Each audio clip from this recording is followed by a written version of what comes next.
로마서 1장 17절입니다. 로마서 1장 17절. 한 절이니까 우리 한번 다 같이 읽겠습니다. 집에서 영상으로 함께 하시는 분들도 입을 열어서 큰 소리로 한번 다 같이 하나님 말씀 읽겠습니다. 시작. 복음에는 하나님의 의가 나타나서 믿음으로 믿음에 이르게 하나니 기록된 바 오직 의는 믿음으로 말미암아 살리람과 같으니라. 아멘. 2021년도 새해가 밝았습니다. 새해는 주님의 은혜를 입는 그런 한 해가 될 수 있기를 주님의 이름으로 축복합니다. 오늘은 믿음 시리즈, 참된 믿음 시리즈 25번째 시간이고, 오직 믿음으로 살리라라는 제목으로 하나님 말씀 나눌 때에 하나님의 은혜가 함께할 뿐만 아니라 하나님의 기준이 선명하게 비춰질 수 있기를 주님의 이름으로 축복합니다. 그러니까 신앙의 본질을 가르치고 또 참된 믿음을 이런저런 주제를 통해서 살펴보면서 하나님께서 우리 가운데 더 본질적인 믿음의 자리로 초청하시는 것 같고요.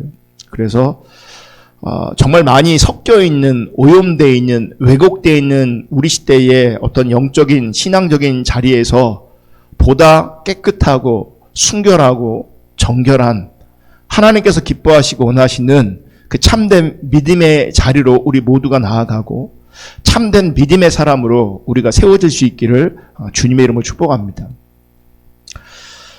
좀 전에 제가 축복했잖아요. 2021년도 새해에는 주님의 은혜를 입는 한 해가 되면 좋겠다. 제가 그렇게 축복했는데 어제 큐티 하는데 마리아가 은혜를 입은 자라고 소개하고 있더라고요. 누가복음 1장 30절에 보면 천사가 이르되 마리아여 무서워하지 말라. 내가 하나님께 은혜를 입었느니라. 은혜를 입었다. 이런 마리아에게 임한 은혜가 무엇일까요? 여러분, 하나님께서 하나님의 목적과 뜻을 위해서 마리아의 삶에 임하신 것이 그게 은혜였습니다. 그러니까 하나님의 목적을 이루기 위해서, 하나님의 뜻을 이루기 위해서 마리아를 선택하시고 마리아의 삶에 임하신 것을 가지고 천사가 마리아에게 은혜가 임했다, 은혜를 입은 자이다, 이렇게 말하고 있어요. 그러면 하나님의 뜻과 목적은 무엇이었습니까? 인간의 구원을 위해 그리스도를 보내시는 거죠. 메시아를 보내시는 거죠. 이 일을 위해서 마리아는 하나님의 은혜를 입었고, 이 은혜는 구체적으로 어떻게 나타나냐면 처녀가 성령으로 잉태하는 것으로 나타납니다. 그러니까 성령의 역사는요, 꼭 초월적이고 능력적인 그런 모양으로만 나타나는 것이 아니에요. 여러분, 인류 역사 가운데, 이 구속사 가운데 가장 중요한 사건이 있다면 그리스도가, 우리 주 예수 그리스도가 이 땅에 오시는 거잖아요.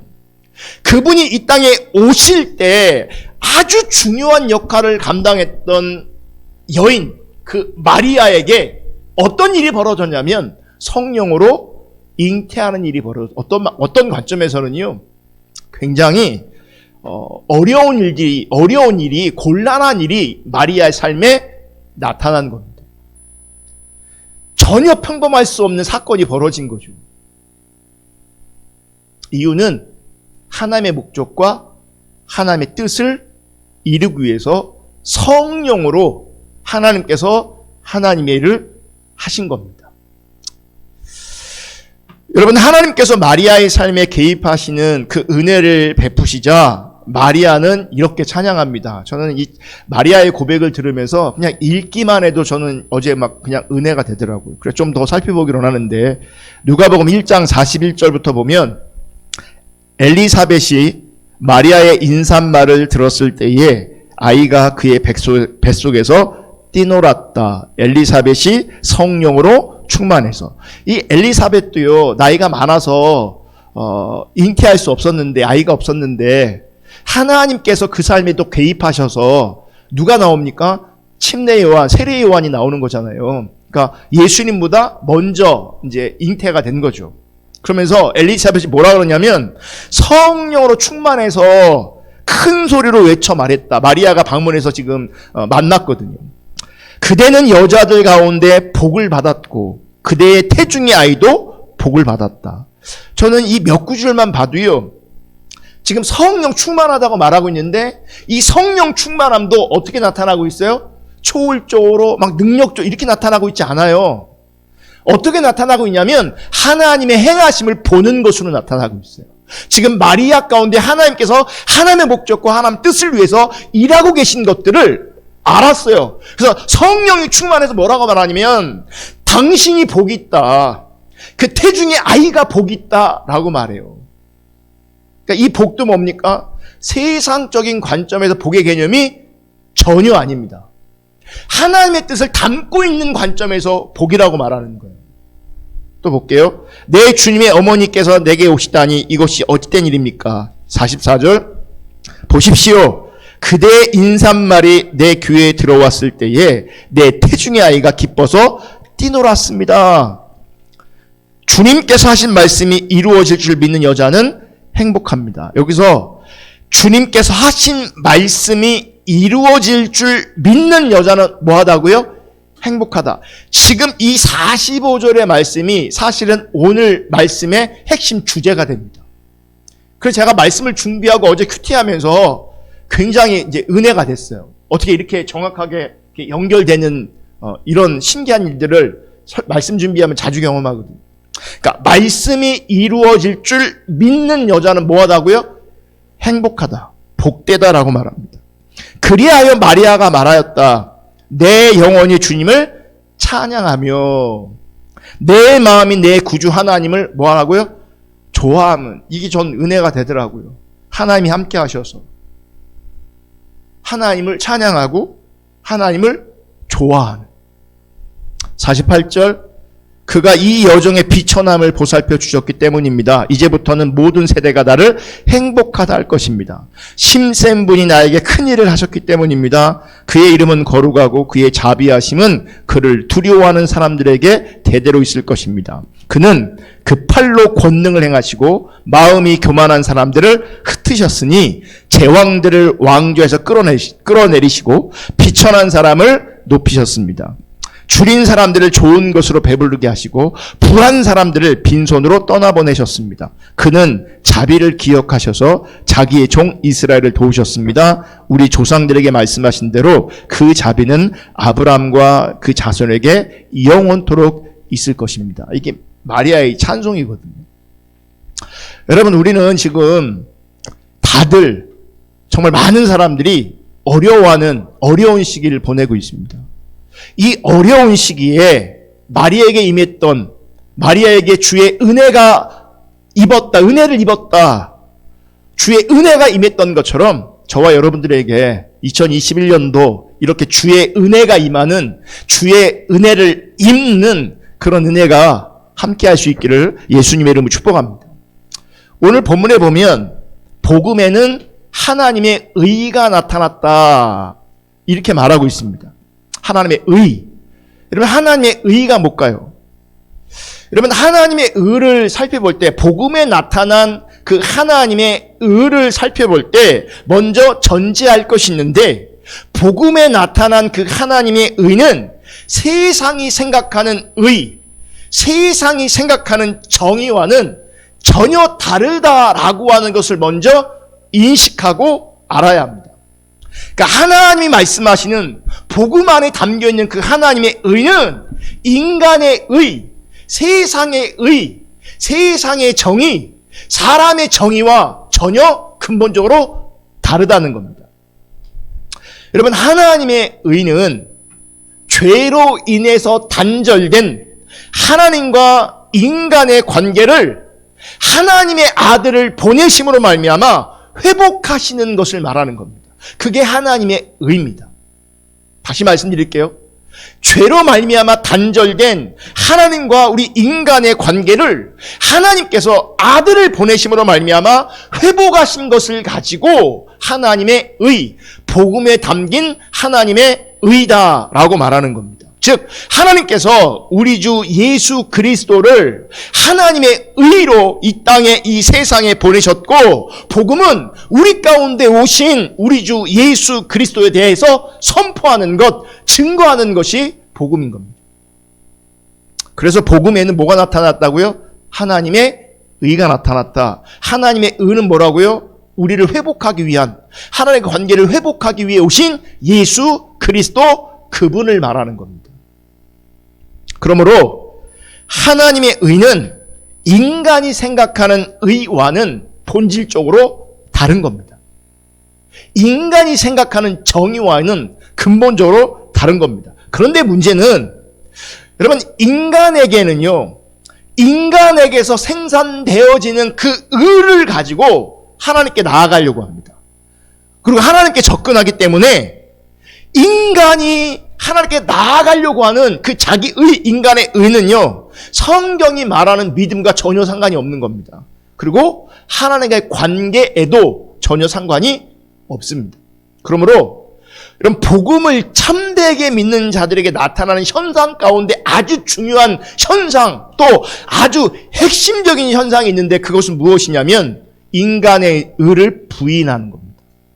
자기 의를 부인하는 겁니다. 그러니까 참된 복음을 만난 사람들, 복음을 참되게 믿는 사람들에게 나타나는 아주 중요한 핵심적인 특징은 인간의 의, 자기 의 부인되어지고 내려진다는 거죠. 그러니까 인간의 의, 자기 의가 내려지거나 부인되어지지 않으면 복음을 정확하게 모르는 거예요. 복음이 실제되지 않는 거예요. 여러분, 하나님의 그 의 앞에서 인간의 의가 얼마나 헛된 것인가를 발견하는 것이 복음의 능력입니다. 그러니까 복음의 능력 앞에 있다면 인간의 의는 헛되다라고 하는 것들을 인식하고 발견하는 겁니다. 그리고 신자는요, 성경이 말하는 참된 신자는 이 복음의 능력으로 말미암아 자신에게 나올 수 있는 의는 없다, 나에게 의는 나올 수가 없다라고 인정하는 겁니다. 그러니까 나에게는 의가 없으며 다만 우리의 절대적 의가 되시는 예수 그리스도를 믿는 그 믿음이 나로 하여금 하나님께 나아가도록, 그 믿음이 나로 하여금 그러니까 하나님께로 인도하는, 믿음이 나를 하나님께 인도한다는 것을 믿게 되는 겁니다. 나에게 의가 없고 뭐가 필요하다고요? 믿음이 필요하다고요. 나에게 절대적 의가 되시는 예수 그리스도를 믿는, 절대적 의가 되시는 예수 그리스도를 신뢰하는, 의지하는 그 믿음이 나로 하여금 하나님께로 인도해 간다는 겁니다. 이게 복음의 능력이에요.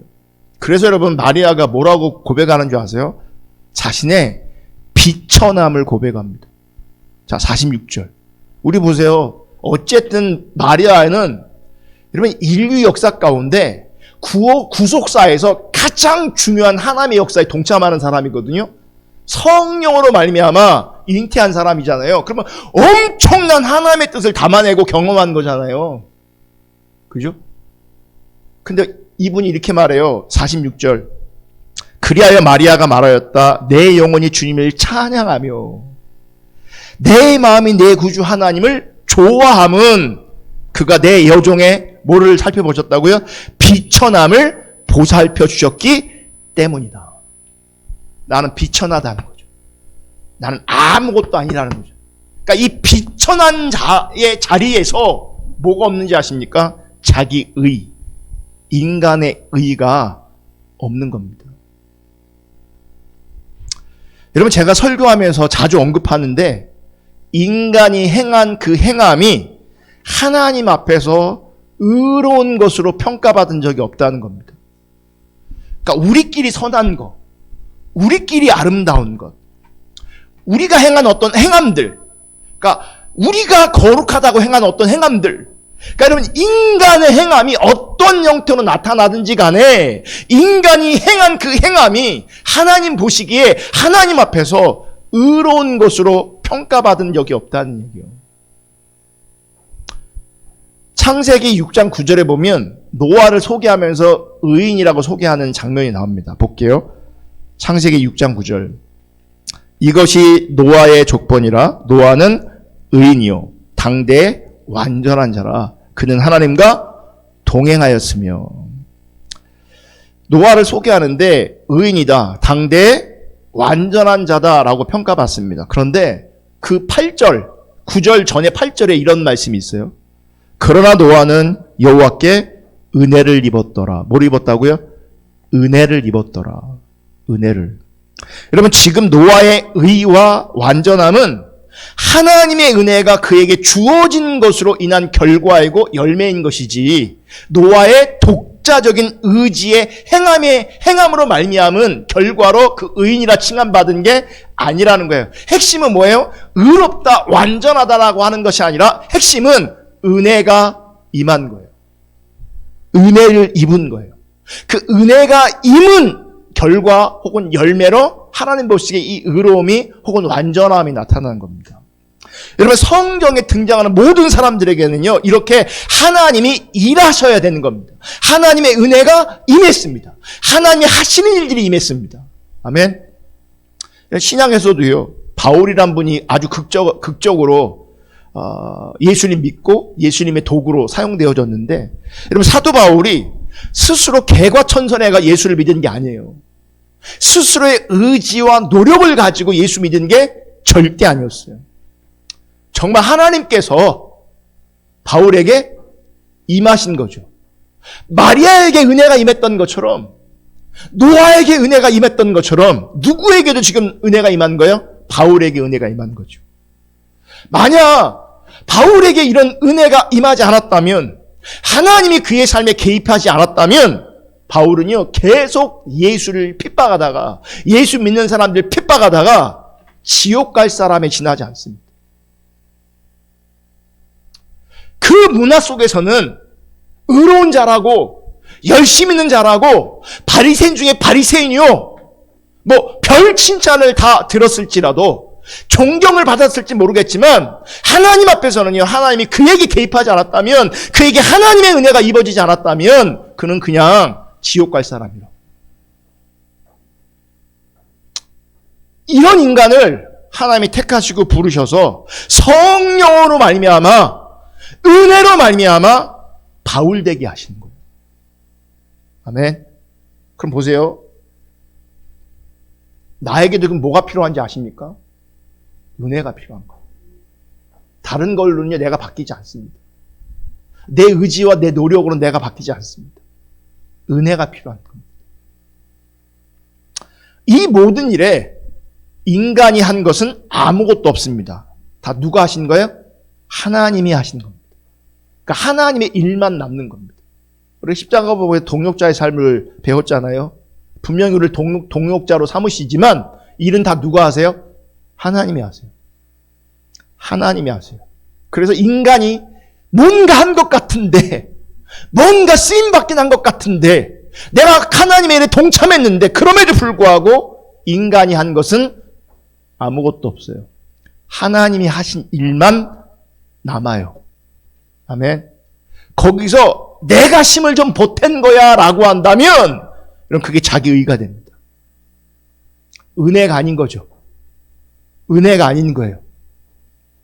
그래서 신자는 하나님의 일하심에서 하나님의 은혜와 하나님의 사랑을 볼 수 있어야 합니다. 아멘. 그래서 여러분, 성경이 말하는 참된 믿음은 하나님이 하신 일을 믿는 겁니다. 하나님이 하실 일을 믿는 것이고요, 하나님이 하신 일을 믿는 겁니다. 그런데 사람들은 믿음을 오해하는 것 같아요. 상당히 우리 시대의 믿음이 왜곡되어 있어요. 그러니까 우리 시대의 많은 사람들이 이해하고 있는 믿음의 이해는 이런 것 같아요. 어떤 일을 행하는 것으로 믿음을 이해해요. 정확하게 율법주의죠. 무언가를 행하는 거죠. 그래서 어떤 분들은 주일 성수하고 11조하고 헌신하고 봉사하는 것으로 믿음을 이해합니다. 그러니까 자기 행위를 보니까 나는 주일 성수하고 11조하고 헌신하고 봉사하는 나를 보니 나는 당연히 뭐가 있다고 생각하는 거예요? 믿음이 있다 생각하는 거죠. 이렇게 믿음을 이해하는 분들의 대부분은 종교적 열심이 있습니다. 열심히 주일 성수하고 열심히 11조합니다. 열심히 헌신하고 열심히 봉사합니다. 이런 분들은요, 코로나19 시대에 몸이 근질근질할 겁니다. 교회 가지도 못하지, 사람 만나지도 못하지, 봉사도 못하지, 정말 몸이 근질근질할 겁니다. 또 어떤 분들은 이렇게 얘기합니다. 주일 성수하면 다냐, 11조 하면 다냐, 삶이 있어야지, 정의가 있어야지, 공의가 있어야지, 구체적으로 사회적 약자, 가난한 자를 돌봐야지, 그들을 도와줘야지 라고 주장합니다. 그래서 그들은 이런 선한 삶을 사는 것을 믿음의 삶이다라고 이해하는 거죠. 아마 거의 모든 기독교인 중에 믿음을 이해할 때 이렇게 양쪽, 이 두 가지 모습의 믿음의 이해를 가질 겁니다. 한쪽은 종교적 행위로 말미암아 믿음을 이해하고, 한쪽으로는 어떤 정의로운 삶을 가지고 믿음을 이해합니다. 그러니까 둘 중 한쪽에 분명히 서 있을 겁니다. 하지만 여러분, 성경이 말하는 참된 믿음을 온전히 이해하지 못함으로 말미암아 조금 전에 설명한 이 두 가지 믿음의 이해는 결국 어디로 흘러가게 되어지냐면, 종교적 열심에 있는 사람이든 혹은 삶의 방점에 있는 사람이든 참된 믿음을 이해하지 못하면 자기 의로 흘러갑니다. 다 자기 의로 흘러갑니다. 그러니까 종교적 행위 열심히 함으로 말미암아 인간의 자기 의로 흘러가고요.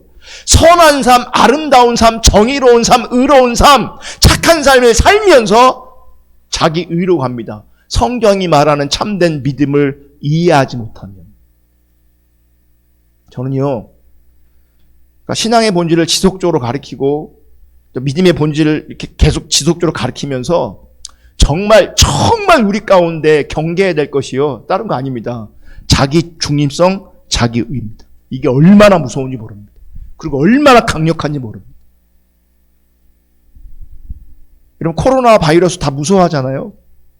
어떤 기사에 그러지, 1g도 안 된다. 이 바이러스를 모아놔도 1g도 안 되는 녀석들이 온 세계를 다 뒤집어 놨다고. 다들 지금 난리잖아요. 근데 하나님 앞에서 여러분, 가장 우리가 강력하게 조심하고 경계해야 될 것은요, 자기입니다. 자기 중심입니다. 이거 되게 무섭습니다. 여러분, 바이러스 걸리면 건강을 잃을 거지만 자기의에 빠져버리면, 자기의라는 바이러스에 걸리면요, 하나님을 잃어버립니다. 하나님이 없어집니다.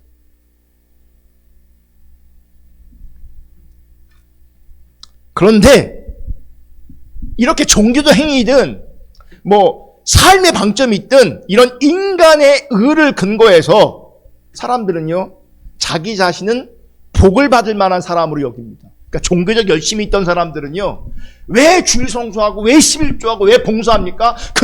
동기가 뭡니까? 대부분이 복입니다. 복이에요. 그러니까 내가 열심히 했기 때문에 나는 복 받을 자격이 있다 라고 여기는 거죠. 그게 뭡니까? 정확하게 자기의를 가지고 인정받고 복 받으려고 하는 거잖아요. 성경이 말하는 참된 신앙 아니죠.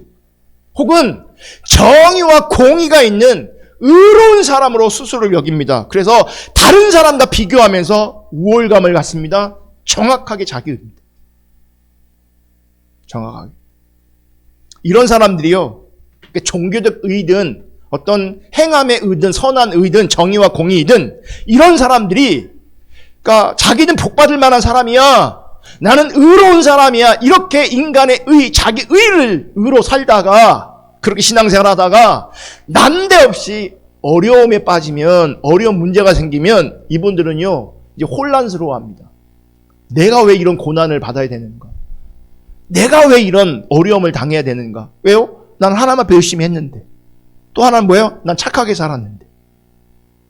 왜 착하게 산 내가, 선하게 산 내가, 정의롭고 의롭게 산 나에게 이런 어려움이 오는가? 내가 열심히 신앙생활하는 것밖에 없는데, 죄라면 열심히 신앙생활한 것밖에 없는데 왜 나에게 이런 고통스러운 일이 찾아오는가? 그러니까 욥처럼 혼란에 빠집니다. 내가 이런 일을 겪어야 하는 이유가 무엇인가? 그 이유를 알지 못해서 혼란스러워하는 거죠. 여러분, 이 모든 일들이 왜 벌어진지 아십니까? 사람들이 초점이 어디 있는 줄 아십니까? 믿음이 왜곡되어 있다 보니까 자기에게 포커스가 있어요. 제가 몇 주 전에 욥에 대해서 나누면서 욥의 문제가 뭐였습니까? 욥이 하나님을 바라보는 게 아니라 그 혼란스러운, 그렇게 괴로운 자리에서 왜 그렇게 혼란스럽고 왜 그렇게 힘들었는가? 왜 그런지 아세요? 자기 보고 있기 때문에 그래요. 내가 이런 대접받을 사람이 아닌데, 내가 이런 일을 겪을 사람이 아닌데, 이런 고난과 이런 고통을 겪을 사람이 아닌데, 나는 선했는데, 나는 의로웠는데, 나는 완전했는데, 나는 죄짓지 않았는데, 정말 조심하며 살았는데, 누구한테 포커스가 있어요? 자기한테 있어요. 즉, 하나님이 하시는 일에 초점이 없다는 것. 하나님이 무슨 일을 하고 계시는가? 하나님이 무엇을 말씀하셨는가? 하나님이 하시는 일에 초점을 두지 않은 결과 신앙이 왜곡되는 거예요. 일이 잘 될 때, 문제가 없을 때는 전혀 이제 문제가 없지만, 일이 안 될 때, 어렵고 힘들어질 때는 이제 혼란에 빠지는 겁니다. 여러분, 이처럼 믿음을 하나님이 하신 일을 믿는 것으로 이해하게 되면 오직 의인은 믿음으로 말미암아 살리라 라고 하는 이 말씀의 이해도 달라지는 겁니다. 우리는 오직 의인은 믿음으로 말미암아 살리라. 여러분은 의인입니다. 그렇지, 나는 의인이야. 의인은 뭘로 살아야 돼? 믿음으로 살아야 돼. 그 믿음으로 산다는 게 이제 뉘앙스로 다가오는 거예요. 믿음으로 살아야지. 이러고 해요. 믿습니다. 그래, 믿음. 네, 그런 게 아니라고요. 그러니까 하나님이 하신 일을 믿는 것으로 믿음을 이해하면 오직 의인은 믿음으로 살리다라고 하는 이 말의 참뜻을 이해할 수 있게 된다. 여러분, 제가 여러분 축복하려고 하는데, 여러분, 우리 모두에게 주일성수라는 믿음의 열매가 있기를 주님의 이름으로 축복합니다. 여러분, 우리가 정기적으로 모여서 하나님 예배하는 거 정말 복된 겁니다. 정말 아름다운 겁니다. 정말 거룩한 겁니다. 주일 성수할 수 있는, 주일 성수를 기쁨으로 예배할 수 있는 그런 은혜가 있기를 예수님의 이름으로 축복합니다. 우리에게 11조할 수 있는 믿음의 열매가 있기를 주님의 이름으로 축복합니다. 또한 우리에게 정의롭고 의로운 선한 진실한 신실한 믿음의 열매가 있기를 주님의 이름으로 축복합니다. 그런데 지금 제가 나열한 이런 종교적 행위와 삶이 우리의 의로 등장해서는 안 됩니다. 우리의 의로 작동하는 것이 아니라 믿음의, 참된 믿음의 열매로 나타나야 합니다. 모양은 같을지라도 본질적으로는요, 분명히 다른 겁니다. 그래서 우리는 무엇을 알아야 돼요? 11조 해야죠. 주일 성수 해야죠. 정의롭고 의롭고 선하고 진실하고 선한 삶을 분명히 살아야 돼요. 그럼에도 불구하고 중요한 게 무엇인지 압니까? 믿음으로 산다는 게 무언가를 정확하게 이해해야 그 믿음의 열매를 뭐 할 수 있어요? 주일 성수할 수 있고, 그 믿음의 열매로 11조 할 수 있고, 그 믿음의 열매로 하나님께서 원하시고 합당한, 하나님 보시기에 정의롭고 의롭고 진실하고 선한 아름다운 그런 삶도 살 수 있는 겁니다. 뭐를 할 때? 믿음으로 산다는 것이 무엇인가를 정확하게 이해할 때. 여러분, 오늘 본문에서 믿음으로 살리라, 이 말은 사실은 바울이 처음 한 게 아니라 누가 한 거죠? 하박국 선지자가 한 겁니다. 구약에서. 그러니까 지금 하박국의 말을 바울이 인용하고 있는 겁니다. 그러면 하박국이 어떤 의미로 의인은 믿음으로 말미암아 살리라 이 말을 했겠는가를 살펴봐야겠죠. 자, 하박국 2장 3절부터 4절을 보겠습니다. 하박국 2장 3절로 4절. 이 묵시는 정한 때가 되어야 이루어진다. 끝이 곧 온다는 것을 말하고 있다. 이것은 공연한 말이 아니니, 이게 중요합니다. 비록 더디더라도 그때를 기다려라. 한번 다시 다 따라하겠습니다. 비록 더디더라도 그때를 기다려라. 반드시 오고야 만다. 늦어지지 않을 것이다. 이건 안 따라할 때 했는데. 마음이 한껏 부푼 교만한 자들을 보아라. 그는 정직하지 못하다. 그러나 의인은 뭘로 산다고요? 믿음으로 산다. 지금 하나님께서 하박국에 하신 말씀이거든요. 지금 여러분 하박국을 읽어보면 아시겠지만 하박국은 하나님이 하시는 일에 대해서 불평한 사람이에요. 그러니까 하나님이 하시는 일을 이해되지 않았어요. 그러니까 하나님이 왜 이렇게 일하실까? 불평하는 마음이 가득했어요. 그 불평의 내용은 뭡니까? 악인이 형통하는 겁니다. 의인이 핍박받는 겁니다. 그러니까 악인이 형통한데 하나님 가만히 계셔. 의인이 핍박을 받는데 하나님 가만히 계셔. 그러니까 하박국의 불평은 뭐예요? 왜 하나님 가만히 있냐는 거예요. 왜? 악인들이 형통하는데 득세하는데 왜 가만히 계십니까? 의인들이 핍박을 받는데 왜 하나님 가만히 계십니까? 이게 불평이었어요. 그 불평에 오늘 지금 읽었던 2장 3절 4절에 하나님 말씀이 하나님께서 답하시는 거예요. 여러분 하나님은 악인이 형통하고 의인이 핍박을 받는 것이 현실이라고 해도 그게 현실일지라도 신자가 해야 될 것은 무엇이냐면 하나님이 정하신 때가 있다. 하나님이 정하신 때가 이루어질 것을 믿고 비록 더디더라도 그때를 기다리는 것. 그걸 말씀하고 있는 거예요. 그러니까 현실을 부정하는 게 아니에요. 그러니까 하박국이 직면한 현실은 뭐예요? 악인이 형통하는 거였고 의인이 핍박받는 거였어요. 그러니까 우리의 자기중심, 우리의 타락한 관점은 왜 하나님 악인을 내비두십니까? 왜 의인이 핍박받게 내비두십니까? 불평하는데 하나님 뭐라고 말하냐면 그 현실 속에서 신자가 해야 될 것은, 믿음 있는 자가 해야 될 것은 하나님의 때를 기다리는 거다. 비록 더딜지라도, 비록 그래서 답답할지라도 그 때를 기다리는 것이다. 하나님이 정하신 때가 되면 하나님은 반드시 하나님만이 행하실 수 있는 그 일을 행하신다는 거예요. 하나님이 세상에 하실 일을 행하신다는 거예요. 아멘. 그러니까 믿음은 뭐예요? 믿음은요, 내가 바라볼 때에 내가 인식하는 어떤 현실을 바꾸는 그 바램, 그 신념이 아니에요. 믿음은 하나님이 하실 일을 믿는 거예요. 믿음은 하나님이 하실 일을 기다리는 거예요. 그게 믿음이에요.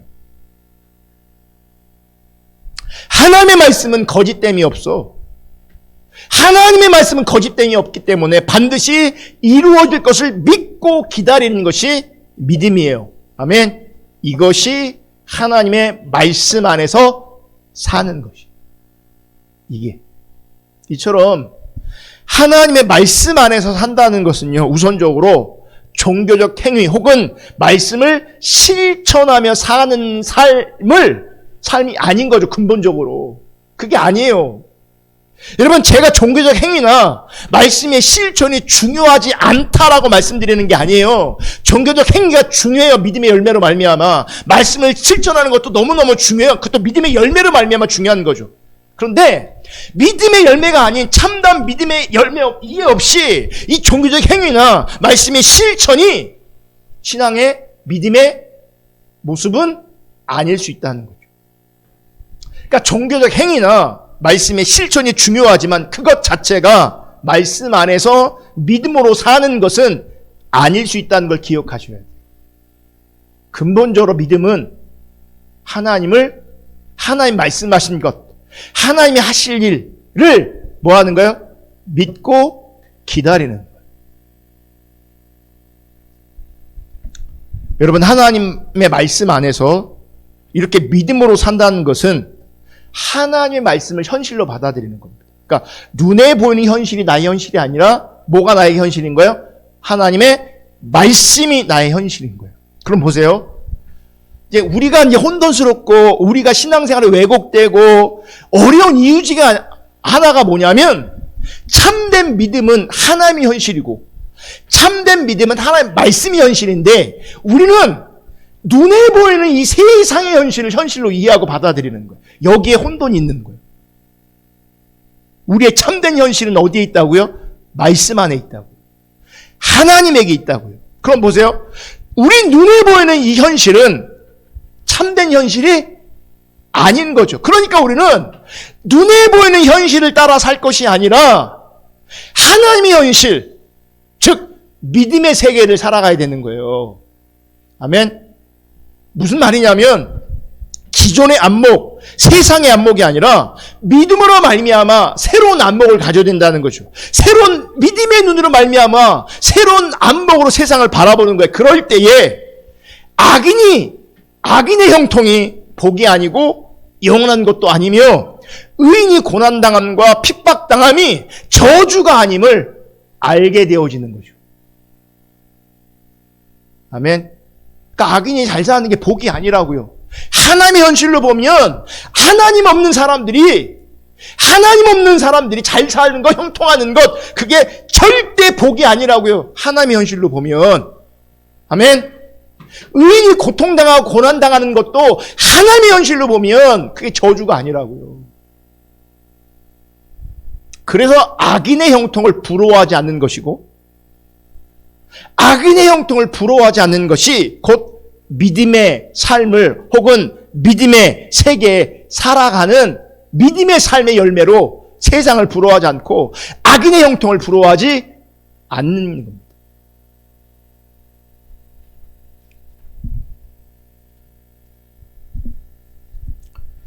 여러분 보세요. 세상의 현실을 보십시오. 불공평하다고 느낀 적이 많으실 겁니다.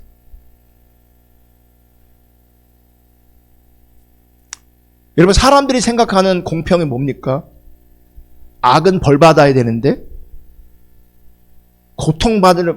악인이 고통받으며 살아야 되는데 의인은 반대로 복받아야 되고 의인이 평안해야 되는 거예요. 이게 공평 아닙니까? 세상 사람들이 원하는, 우리가 이해하는 공평이지 않아요. 그런데 세상은 이 공평을 따라, 우리가 원하는 공평을 따라 흘러가지 않습니다. 그러니까 복과 저주의 경계가 없어요. 완전 뒤죽박죽이에요. 그러니까 하나님 없는데 거짓 신앙인데 너무너무 잘 되는 사람들 많고요. 참 신앙인데 고통당하고 고난 가운데 있는 사람 너무 많아요. 그러니까 복과 저주의 경계가요. 이게 뭐가 복인지 뭐가 저주인지 헷갈리는 거예요. 뒤죽박죽이에요. 어제 전사님하고 식사하다가 전사님 그런 얘기 하더라고요. 정말 거짓 선자가요, 소위 말하는 양의 옷을 입고 광명한 천사처럼 다가오는 거죠. 그리고 웬만한 영적 분별력이 없으면요, 이 시대의 거짓 선자들이 분별되지 않습니다. 뭐가 믿음인지, 참된 믿음인지, 뭐가 거짓 믿음인지 뒤죽박죽이에요, 지금. 뭐가 선인지, 뭐가 악인지 뒤죽박죽이에요. 복과 저주의 경계가 허물어져 있어요. 뒤죽박죽이에요. 지금 우리가 살고 있는 세상. 그러니까 우리가 살고 있는 세상이 공평합니까? 공평하지 않습니까? 공평하지 않아요. 여러분 세상은 발전했는데, 세상은 진보했는데 이 불공평, 공평하지 않은 이 구조는요, 예나 지금이나 안 달라졌어요. 우리가 직면하는 세상의 현실은요, 악인이, 신앙이 왜곡된 사람들이 일도 잘 되고 성공하고 잘 사는 것처럼 보이고, 착한 사람들이 오히려 견디기 힘든 고통을 겪는 것, 우리가 수도 없이 묘곡했습니다. 그러니까 하박국의 불평이 사실은 우리 정서에 딱 맞아요. 우리가 하박국처럼 불평을 안 할 뿐이지, 그렇게 표현을 안 할 뿐이지, 그렇게 하소연을 안 할 뿐이지, 우리가 살고 있는 세상이 정말 불공평합니다. 막 어떨 때 막 욕 나오잖아요. 더러운 세상. 정말 뒤집어 엎고 싶다만.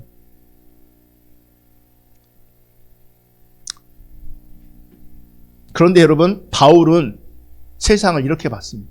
그러니까 하박국은 지금 불평등한, 공평하지 않은 세상을 봤다면 바울은 세상을 이렇게 봅니다. 로마서 1장 21절. 로마서 1장 21절. 사람들은 하나님을 알면서도 하나님을 하나님으로 영화롭게 해드리거나 감사를 드리기커녕 오히려 생각이 허망해져서 그들의 지각 없는 마음이 어두워졌다. 저는 이번에 이 말씀을 다시 이제 보면서 참 마음이 아픈 게 이렇게 성경 말하잖아요. 사람들은 하나님을 몰라서 하나님을 영화롭게 안 해드리는 게 아니라 하나님 어떻게 한다고요? 안다고요. 적어도 알고 있어요. 하나님 알아요. 근데 문제는 뭔지 아세요? 하나님 영화롭게 하지 않아요. 하나님 영화롭게 하지 않아요. 그러니까 뭐가 없어요? 감사할 수 없어요. 감사하지 않아요. 감사가 없어요. 오히려 생각이 허망해져서 그들의 지각 없는 마음이 점점점 더 어떻게 돼요? 어두워져 있어요. 28절은 이렇게 말해요. 28절. 사람들이 하나님을 인정하기를 싫어하므로, 옛날 개혁성경은 뭐라고 말하냐면 마음에 하나님 두기를 싫어한다고 돼 있어요. 똑같은 말인 거예요. 그러니까 우리 마음에 하나님 두기를 싫어한다. 이건 좀 부정적인 표현이잖아요. 그러니까 나를 돌아볼 때 나는 하나님을 싫어한 적이 없어. 내 마음에 하나님 두기를 싫어한 적이 없어. 그러니까 이걸 나를 적용하지 않거든요. 근데 표준 세번역은 사람들이 하나님 인정하기를 싫어한대요. 여러분, 하나님 영화롭게 하지 않으면 인정하지 않는 거예요. 하나님께 감사하지 않으면 하나님 인정하지 않는 거예요. 도리어 하나님 인정하기를 싫어하는 거예요. 사람들이 하나님을 인정하기를 싫어하므로 하나님께서는 사람들을 타락한 마음 자리에 내버려 두셔서 해서는 안 될 일을 하도록 놓아두셨습니다. 그러니까 바울이 보는 세상은 이런 겁니다. 하나님을 인정하기 싫음으로 말미암아, 마음에 하나님 두기를 싫어함으로 말미암아 온갖 해서는 안 될 일, 즉 악을 따라가는 것이 바울이 바라본 세상의 모습이었습니다. 그러니까 보세요. 바울의 눈에는 사람들이 성공했냐 실패했냐, 부자나 성공했냐, 이렇게 사람들을 세상을 본 것이 아니라 세상을 어떻게 바라봤냐면 세상은 멸망에 해당되는 자로 보았어요. 하나님 영화롭게 하지 않는, 하나님 안다고 하지만 영화롭게 하지 않고 감사하지 않고 지각이 없고 하나님 인정하기를 싫어해서 타락한 마음에 하나님께 내버려 두심으로 말미암아 해서는 안 될 일을 하도록, 악을 행하도록, 그래서 결국은 멸망에 해당되는 자들로 세상을 바라보고 있는 겁니다. 그래서 여러분, 바울에게는 어떤 소망이 없는 줄 아십니까? 세상은 어떤 형태를 살아가고 있든 어떤 모양으로 살아가고 있든 세상은 망하는 곳이에요. 그래서 바울에게는 세상에서 잘 되어보자, 높아지자, 성공하자라고 하는 소망이 없어요. 그러니까 믿음의 눈으로 보니까 이런 것들이 의미 없어지는 거예요. 잘 되자, 높아지자, 성공하자. 잘 되는 것이, 높아지는 것이, 성공하는 것이 결국에는 세상과 함께 멸망에 이를 것을 바울은 알았거든요. 대신 바울은 세상에서 자신을 건지는 의가 되시는 예수님만을 생명으로 알았습니다. 아멘. 망하는 곳에 나를 건지는 의가 왔어요. 나를 구원하는 하나님의 의가 나타났어요. 그게 뭐예요? 예수예요. 그러니까 생명은 뭔지 아세요? 예수예요. 잘 사는 게 생명이 아니에요. 성공하는 게 생명이 아니에요. 잘 되는 게 생명이 아니에요. 일 역사를 보세요. 성경 역사를 보세요. 의인이 잘 됐나요? 제가 아까 마리아 소개했잖아요. 저는 어제 이제 묵상하면서 깜짝 놀란 게, 이 구속사에서 예수의 탄생을 목격한 사람들이 있었고 예수의 탄생 아주 가깝게 있던 사람들이 있었어요. 그죠? 그 대표적인 사람이 마리아와 요셉이에요. 그래, 안 그래요? 근데 그분들 평생 가난하게 살았어요. 마리아가 평생 가난했다고요. 요셉이 평생 가난했다고요. 성탄절에 목자들 여전히 그들은 목자로 살았어요. 예수를 만났는데, 메시아를 만났는데. 안나와 시므온이라는 사람이 있거든요. 과부였어요. 그들이 그 예수를 만나고 그 구세주를 만나고 그의 인생이 뭐가 달라졌어요? 그 삶이 뭐가 달라졌어요? 오늘 누가 보면 세례 요한 복되다 복되다 그러잖아요. 그죠? 세례 요한이, 침례 요한이 어떻게 살았습니까? 광야에 살았고요. 어떻게 죽었습니까? 비참하게 목이 잘려 죽었어요. 세상의 역사를 보면, 그러니까 신앙이 아니더라도요, 뒤죽박죽이에요. 의인이 고통받고, 세상에 복 주어지지 않은 경우가 되게 많아요. 그래서 바울이 본 게 뭐냐면 생명은 예수다. 생명은 예수다. 소망은 예수다. 아멘. 그러니까 예수가 유일한 소망이고 예수가 유일한 생명으로 사는 삶. 그게 믿음으로 사는 삶. 그게 믿음의 핵심이고 그게 믿음의 본질이에요. 흔히들 세상에는 좋은 게 많다라고 말합니다. 그렇죠. 세상에는 좋은 게 참 많습니다. 그러니까 세상에 그 좋은 것들을 마음껏 누리는 사람들이 있다면 사실 부럽죠. 안 부럽습니까? 부럽던데. 그러니까 많이 가진 사람들 앞에 그리고 많은 것을 누리고 있는 사람 앞에 내가 서잖아요. 내가 작아져요. 사실 위축돼요. 없는 나를 보니까. 무능한 나를 보니까. 근데 보세요. 그 좋은 것들, 그 많이 누림들. 그런데 보세요. 하나님이 정하신 때, 하나님이 정하신 종말이 이르렀을 때 우리를 살리는 것은 그가 누렸던 그 많은 것들이 아니에요. 우리를 살리는 건 뭡니까? 오직 예수 그리스도 한 분밖에 없어요. 그러므로 믿음이 있는 신자가 외칠 수 있는 세상에서 가장 좋은 것은 예수 그리스도예요. 참된 믿음을 소유한 자가, 복음을 정확하게 아는 자가 이 세상이 알아주든 안 알아주든 이 세상에 가장 좋은 것이 있다면, 이 세상에 가장 가치 있는 것이 있다면, 이 세상에 가장 아름다운 것이 있다면, 이 세상에 가장 복된 것이 있다면 그것은 우리 주 예수 그리스도 그분밖에 없어요. 비록 지금은 세상이 그 예수의 가치를 무시합니다. 예수 믿는 것을 업신여깁니다. 하지만 종말의 때가 되면 그때 예수님은 가장 존귀하신 분으로 가장 근본적인 복의 근원으로 이 세상에 생명으로 나타나실 겁니다. 신자는 하나님이 하실 이 일을 믿음으로 내다보며 사는 사람인 겁니다. 비록 더딜지라도. 그래서 의인은 믿음으로 말미암아 살리라. 힘들고 어렵고 불공평한 세상을 살아도 나는 누구만 바라보며 사는 겁니까? 예수만 바라보며 사는 겁니다. 예수와 함께하며 사는 겁니다. 때로는 부가 주어질 수도 있지만 때로는 부가 주어지지 않을 수도 있고 때로는 나의 삶의 형편이 건강할 수 있지만 건강하지 않을 수도 있죠. 그럼에도 불구하고 우리는 뭘로 사는 거예요? 의인은 믿음으로만 사는 거라고. 아멘.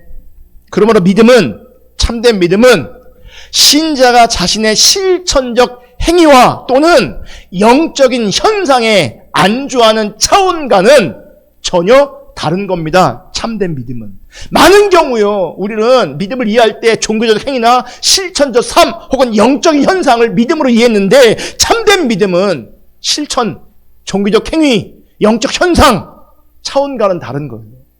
성경이 말하는 참된 믿음은 사람이 전혀 관심 두지 않는 약속을 성취하시는 그 하나님의 일에 내 모든 마음을 두는 겁니다. 그러니까 믿음이 나로 하여금 하나님의 일에 내 마음을 두게 하는 거죠. 그 믿음이. 그리고 그 믿음으로 말미암아 세상을 보는 새로운 안목이 열리게 되어지는 거죠. 그러면 바울처럼 어떻게 되는 줄 아십니까? 세상의 그 모든 것을 자기 의로 작동되는 그 모든 것들을 배설물 여깁니다. 배설물. 제가 오늘 일어나자마자 똥 치우고 왔거든요. 우리 변기가 막혀갖고. 우리 변기가 자주 막혀요. 제가 그 변기 뚫는 담당이에요.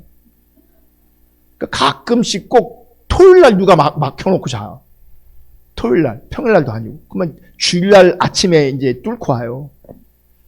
오늘 씩씩대고 와죠. 에이씨, 누구야, 이씨. 진짜 똥도, 개떡같이 따르네. 바울이 말한 배설물, 똥이잖아요.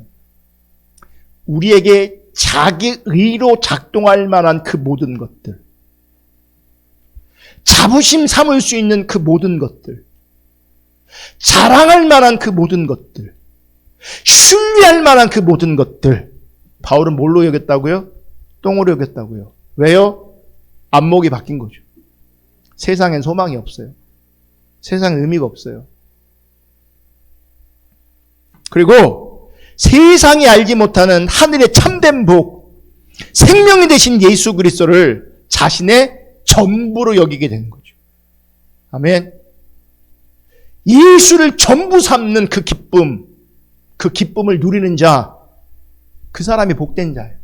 그게 여러분 지금 어제 우리가 큐티했던 마리아인 거예요. 그래서 복이 있다. 내가 그래서 행복한 여자다. 당신이 복이 있다. 당신이 행복한 여자다. 라고 말하는 거예요. 왜요? 하늘의 참된 복이, 생명의 복이, 생명 되시는 예수 그리스도가 자신의 전부가 되는 그 기쁨을 누리는 자리에 있는 거죠. 하나님의 목적 안에, 하나님의 뜻 안에, 하나님 그분 안에, 그 말씀 안에 존재하는 것이 기쁨이 되는 거예요. 삶의 이유가 되는 거예요. 그게 복의 자리, 그게 행복의 자리. 여러분, 우리 삶을 좀 돌아봅시다. 세상의 관점에 내가 행복할 이유, 행복할 거리 얼마나 되겠어요? 여러분, 정말 행복합니까?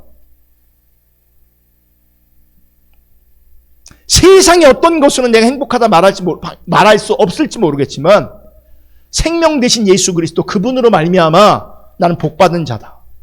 참된 믿음을 소유함으로 말미암아 나는 복받은 자다라고 기쁨으로, 감사함으로, 하나님을 영화롭게 함으로, 하나님을 찬양함으로, 하나님 그분을 좋아함으로 고백할 수 있는 저와 여러분 될 수 있기를 주님을 축복합니다. 그래서 바울이 나는 십자가 외에는 아무것도 알지 아니하기로 작정했다라고 고백하는 거 아니겠습니까? 나는 십자가밖에 모른다. 십자가에 달려진 인격체신 예수 그리스도 그분 외에는 아무것도 알지 아니하기로 내가 작정했다.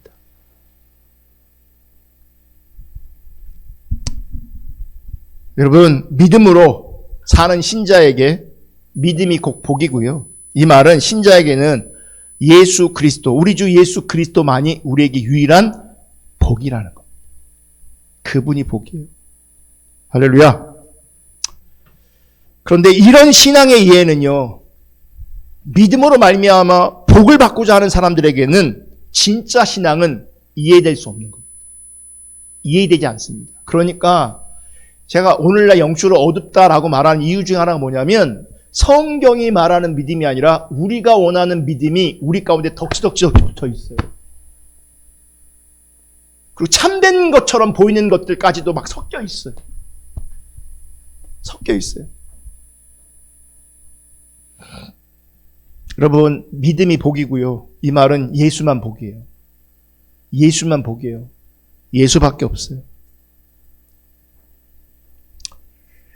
여러분, 믿음이 복이라는 것을 이해하려면 믿지 않는 상태가 무엇인가를 또 우리가 알아야 되죠. 그러니까 믿지 않는 상태의 절망, 믿지 않는 상태의 비천함을 얼마나 이해하느냐에 따라서 예수 믿게 된 사실 하나만으로도요, 감사와 기쁨이 넘쳐나는 신앙생활 할 수 있어요. 예배가 절로 되는 신앙생활 할 수 있다고요. 믿음 없는 상태가 얼마나 절망적인지, 믿음 없는 상태가 얼마나 비참한 것인지, 믿음 없는 상태가 얼마나 공허한 것인지를 알면 내게 그 믿음이 있고 내 안에 그 예수가 있는 것이 얼마나 복되고 얼마나 기쁨인가를 알게 된다고요. 그러면 그런 사람들은요, 예배가 기뻐요. 그러니까 의식을 행함으로 말미암아 자기가 되는 게 아니라 주님을 예배하는 게 기쁨이라고요. 그냥 주님 앞에 있는 게 기쁨이라고요. 성경을 읽어도 그냥 은혜가 된다고요. 여러분, 이 세상에 기대를 가지게 하는 것은 성경이 말하는 참된 믿음이 아닙니다. 참된 믿음은 예수만 바라보게 합니다. 우리의 의가 되시고, 우리의 생명이 되시고, 우리의 전부가 되시는 그 예수를 바라보는 것이 참된 믿음이에요. 아멘. 따라서 신자는 믿음으로 말미암아 예수님을 바라보고 예수를 바라봄으로 말미암아 자신의 모든 소망과 위로와 힘은 예수에게로부터 나오는 것임을 인정하고 믿는 겁니다. 이런 믿음의 사람으로 우리가 존재한다면 은혜가 임한 겁니다. 기적인 거죠. 그게 기적. 저는 이 기적 같은 은혜가 입어지는 삶, 은혜가 입히어지는 삶, 저와 여러분의 삶이 될 수 있기를 주님의 이름으로 축복합니다. 그러니까 올 한 해 2021년 새로운 한 해 우리 가운데 허락하셨는데 다른 거 없어요. 주의 은혜로 믿음으로 살 수 있기를 주님의 이름으로 축복합니다. 우리 상황은 이렇게 저렇게 수시로 변할 수 있지만 딱 정확하게 우리 절대적 의가 되시는 우리 주 예수 그리스도 한 분만 꼭 붙잡고 올 한 해 살아갈 수 있기를 예수님의 이름으로 축복합니다.